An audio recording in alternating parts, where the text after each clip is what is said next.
आपल्या अवतीभोवती एक अदृश्य शक्ती आहे जी आपल्या घरातील दिव्यांपासून ते मोठमोठ्या कारखान्यांपर्यंत सगळं काही चालवते. ही शक्ती म्हणजे ऑल्टरनेटिंग करंट किंवा सोप्या भाषेत सांगायचं तर एसी. आज आपण याच अदृश्य ऊर्जेचं रहस्य उलगडणार आहोत. तर ही शक्ती आपलं जग चालवते हे तर खरंय, पण ती नक्की काम करते कशी? प्रश्न साधा वाटतो नाही का, पण तो खूप महत्वाचा आहे.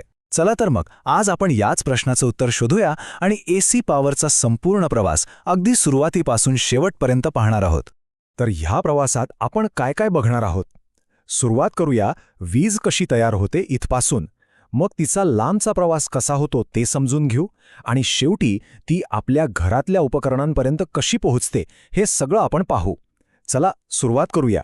तर सगळ्यात पहिला आणि महत्त्वाचा प्रश्न, आपल्याकडे वीज पोचवण्यासाठी डायरेक्ट करंट म्हणजे डीसी नाही तर अल्टरनेटिंग करंट म्हणजेच एसी का वापरतात?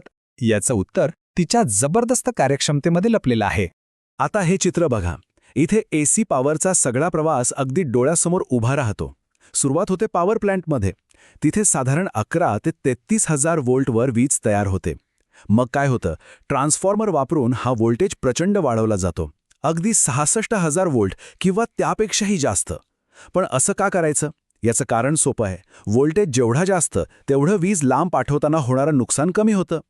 आणि मग शेवटी आपल्या घराजवळ आल्यावर हाच व्होल्टेज पुन्हा कमी केला जातो 240 किंवा 415 व्होल्टपर्यंत, जो आपल्याला वापरायला अगदी सुरक्षित असतो. आणि हीच एसीची सगळ्यात मोठी ताकद आहे. बरं, तर ही एसी वीज नक्की तयार होते तरी कशी? चला जनरेटरच्या आत डोकावून पाहूया. यामागचं मूळ तत्व खूपच सोपं पण तितकंच प्रभावी आहे. एसी तयार होण्याचं सगळं रहस्य या एका चित्रात आहे. बघा, जेव्हा तारेचं वेटोळे, ज्याला आपण कॉईल म्हणतो, ते चुंबकाच्या 2 ध्रुवांमध्ये गोल फिरतं तेव्हा त्यात वीज तयार होते. यालाच इलेक्ट्रोमॅग्नेटिक इंडक्शन म्हणतात. पण गंमत पुढे आहे. कॉईलची प्रत्येक अर्धी फेरी पूर्ण झाली की विजेच्या प्रवाहाची दिशा बदलते, उलट होते. आणि हा जो दिशा बदलण्याचा खेळ आहे ना, याचमुळे तयार होतो अल्टरनेटिंग करंट. आणि या सततच्या वरखाली पुढे मागे होण्यामुळे जो एक विशिष्ट आकार तयार होतो त्यालाच आपण म्हणतो साइन वेव्ह.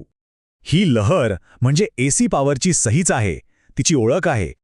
तर आता एसी म्हणजे साइन वेव्ह हे तर कळलं, पण या साइन वेव्हला नीट समजून घ्यायचं असेल तर तिची भाषा शिकावी लागेल. चला तर तिचे काही महत्त्वाचे भाग समजून घेऊया. यातला पहिला शब्द आहे सायकल. आता हे समजायला अगदी सोपं आहे. समजा आपण लाकूड कापायची करवत पाहिली आहे. ती एकदा पुढे जाते आणि एकदा मागे येते. हे झालं तिचं एक पूर्ण काम, बरोबर? अगदी तसंच साइन वेव्ह एकदा पॉझिटिव्ह बाजूला जाते आणि एकदा निगेटिव्ह बाजूला. हा झाला तिचा एक पूर्ण फेरा, म्हणजेच एक सायकल. आता दुसरा महत्त्वाचा शब्द फ्रिक्वेन्सी. फ्रिक्वेन्सी म्हणजे काय? तर एका सेकंदात अशा किती सायकल्स पूर्ण होतात तो आकडा. उदाहरणार्थ, आपल्या भारतात जी वीज येते तिची फ्रिक्वेन्सी आहे 50 हर्ट्झ. याचा अर्थ काय होतो माहितीये? आपल्या घरातला बल्ब एका सेकंदात 100 वेळा चालू बंद होतो. हो, 100 वेळा. हा वेग इतका प्रचंड आहे की आपल्या डोळ्यांना ते कळतच नाही आणि आपल्याला तो सतत पेटलेला दिसतो. आता हे चित्र बघा, इथे या गोष्टी आणखी स्पष्ट होतील. ती जी एक पूर्ण वेव्ह आहे ती झाली सायकल. ही एक सायकल पूर्ण व्हायला जो वेळ लागतो त्याला म्हणतात टाइम पिरियड.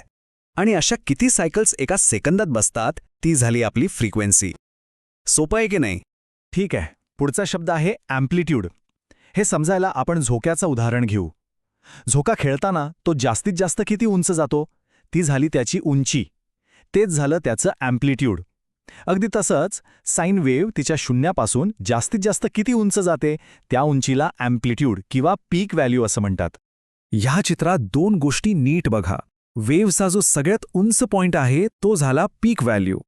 पण जर आपण वेव्हवरच्या कुठल्याही एका क्षणी व्हॅल्यू मोजली तर तिला म्हणतात इन्स्टंटेनियस व्हॅल्यू. आणि हे महत्त्वाचं का आहे? कारण जेव्हा विजेच्या केबलचं इन्सुलेशन बनवतात तेव्हा ते सरासरी व्हॅल्यू नाही तर ही पीक व्हॅल्यू सहन करू शकेल इतकं मजबूत बनवतात. नाहीतर शॉर्ट सर्किट व्हायला वेळ लागणार नाही. बरं, पण आता एक मोठा प्रश्न उभा राहतो. जी गोष्ट क्षणाक्षणाला बदलतीये, कधी 0, कधी जास्त, कधी कमी, तिची ताकद मोजायची तरी कशी? आणि इथेच एसीच्या जगातली सगळ्यात महत्त्वाची संकल्पना समोर येते. एसीची खरी ताकद मोजली जाते RMS व्हॅल्यूमध्ये. RMS म्हणजे रूट मीन स्क्वेअर. आता हे नाव जरा अवघड वाटेल पण संकल्पना सोपी आहे. तांत्रिक भाषेत सांगायचं तर जेवढी उष्णता एखादा डीसी करंट तयार करतो तेवढीच उष्णता तयार करण्यासाठी लागणारी एसीची व्हॅल्यू म्हणजे आरएमएस व्हॅल्यू. थोडक्यात हीच एसीची कामाची खरी ताकद आहे.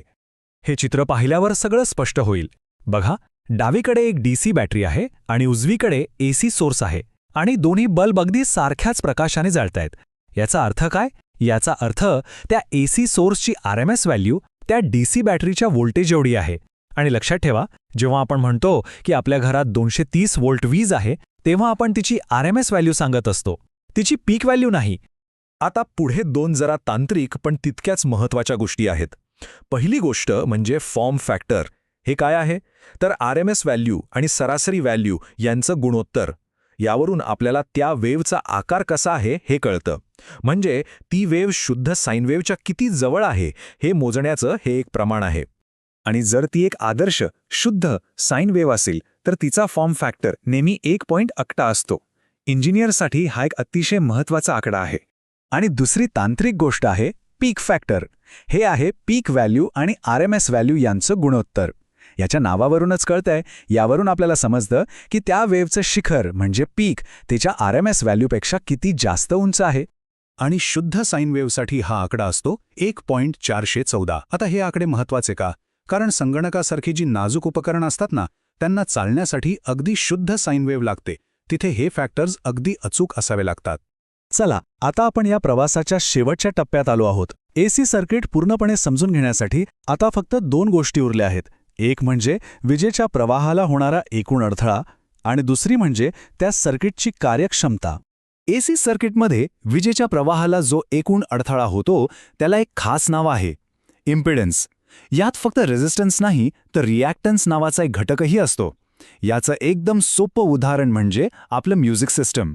जर आपल्याला एकदम भारी, स्पष्ट आवाज हवा असेल तर अँप्लिफायर आणि स्पीकरचा इम्पिडन्स एकमेकांशी जुळावा लागतो, नाहीतर आवाजाची मजाच निघून जाते. आणि आता शेवटची पण सगळ्यात महत्त्वाची गोष्ट, पॉवर फॅक्टर. हे काय आहे? तर हे आहे सर्किट किती कार्यक्षम आहे याचं माप. हे चित्र बघा म्हणजे लगेच कळेल. एक कामगार ट्रॉली ढकलतोय. जेव्हा तो सरळ ढकलतो तेव्हा त्याची सगळी ताकद कामी लागते.